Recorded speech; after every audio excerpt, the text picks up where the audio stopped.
Hey, Assalamu alaikum. Are you with me? Yeah. All right.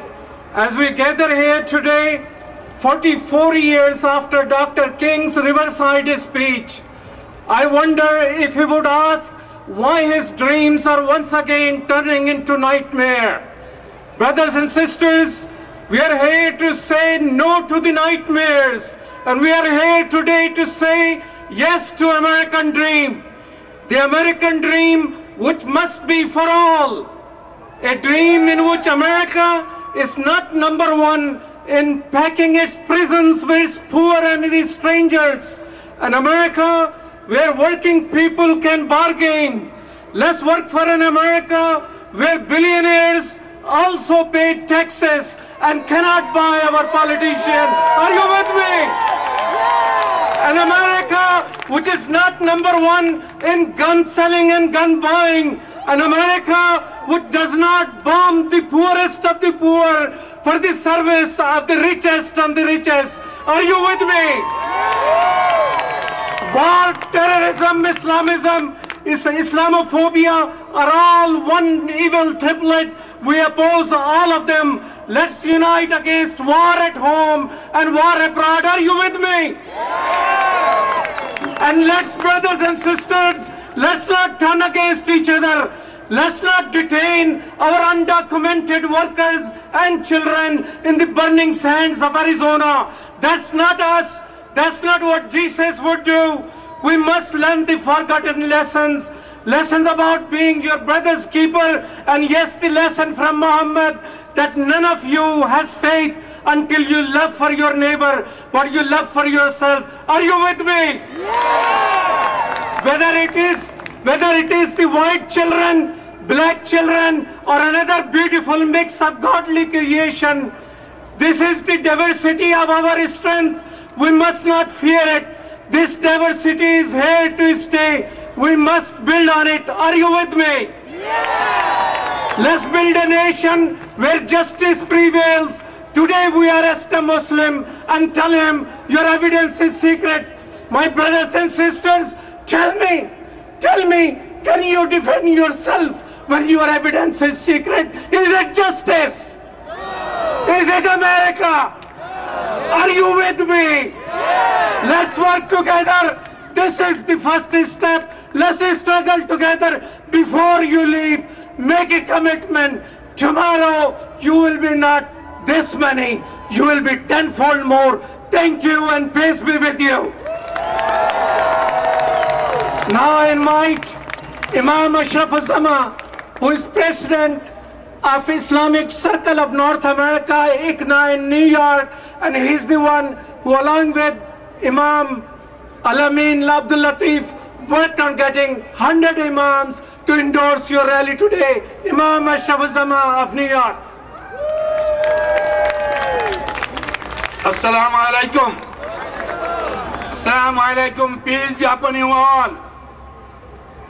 First of all, I like to thank the United National Anti-War Committee for this anti-war peace movement. May God give success in this struggle. According to the CIA World Fact Book, an Afghan lives only 44 years, about 30 years less than neighboring countries. It is just a result of war devastation in that country. The war in Afghanistan started 30 years ago with the invasion of erstwhile Soviet Union. Since then, more than 1 million Afghans have been killed and 3 million maimed.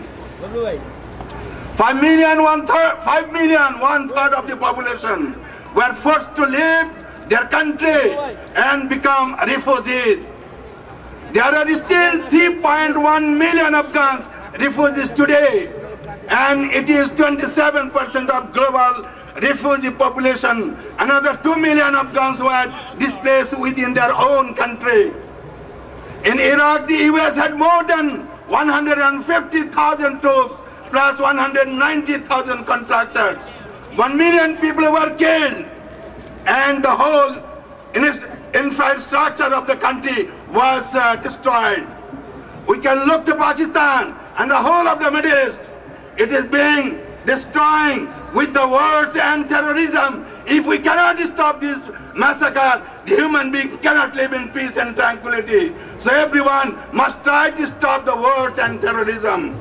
On behalf of Islamic Circle of North America, I urge the eunuch and all other peace-loving people to continue this struggle to end the wars and terrorism, to make this world as a peaceful abode. Do you support it? Yes. Takbir! Yes.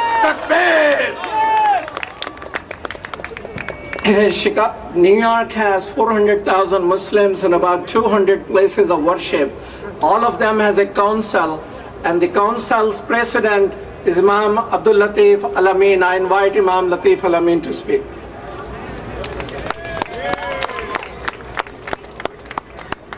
Bismillahirrahmanirrahim.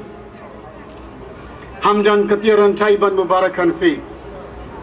My fellow Americans and fellow Muslims, assalamu alaikum wa barakatuh. Peace be upon you all. We want to thank our Creator, Allah subhanahu wa ta'ala, for this gathering, and then we want to thank UNAC and all of the other organizations and volunteers who worked to make this rally a success. Allahu Akbar. Allahu Akbar. Allahu Akbar. Today, we are here to express our outrage and condemnation against war, terrorism, and Islamophobia, and also to discuss and speak to the myriad of political, social, and economic injustices and problems facing our nation: immigration, jobs, healthcare, just to name a few.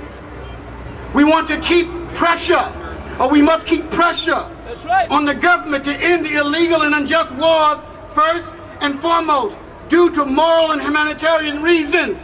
Allah subhanahu wa ta'ala, He says in the Quran, take not the life that Allah, God, has made sacred. And He has said, and whoever takes the life unjustly, it as if he has killed all of humanity. Most of the victims and casualties of war are civilians, not soldiers. The idea of collateral damage is a myth and a deception. 20th century wars have taken the lives of over 100 million people, and 62 million of those people were men, women, and children who were civilians. Concerning terrorism, war is terrorism, and terrorism is war. Do you agree? It is war on civilians.